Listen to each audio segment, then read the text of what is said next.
Hi, this is Angela with Permaculture, and I'm back for another video on perennial vegetables. I'm actually remaking a video that I did earlier in the week because the sound was not awesome, so hopefully this one's a little bit louder. So I'm standing in the hazelnut guild right here. This is a volunteer hazelnut.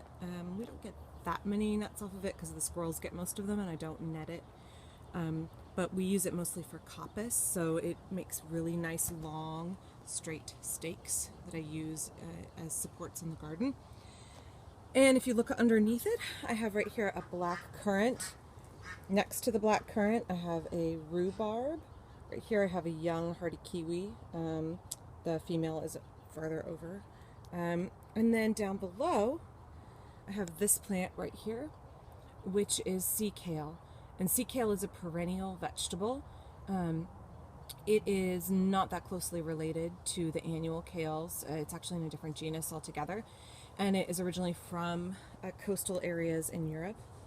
And it's very hardy, very tolerant of wind and cold and salty soils. And also super sandy soils that are low in organic matter. So let's take a closer look. Sea kale has these lovely green pale green leaves. They're kind of leathery, which a lot of plants that grow near the ocean are. It makes them salt resistant. You can eat these when they're young shoots. They're a little bit tough when they get older. So it's an herbaceous perennial. So in the spring it starts coming up from the ground, and those new shoots that come up are what you want to pick and eat. You can steam them, boil them, bake them.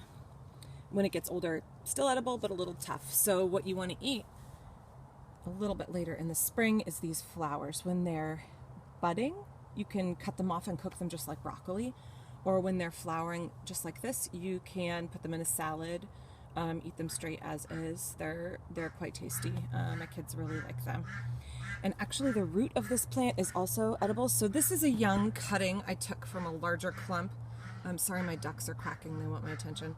I took a root cutting in the fall and put this in from a larger clump, and so eventually this will get pretty big, maybe 2.5 feet around and about 18 inches tall. But any of the roots from this, you can take them and steam them or boil them, and they're much tastier than potatoes. They're very good and they're very nutritious. I should also add that the top parts of the plant are high in vitamin C. They also have calcium, vitamin K, iron, and potassium.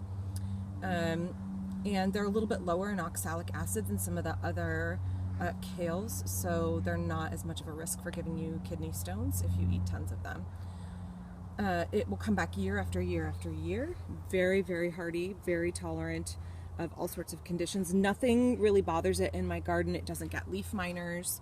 The only issue I have is in the spring, early when it first comes up, sometimes there's a little bit of slug damage, but it doesn't actually kill the plant or harm it that much. So this is sea kale, Crambe Maritima, and I will be back soon with another video on more perennial vegetables. Thanks.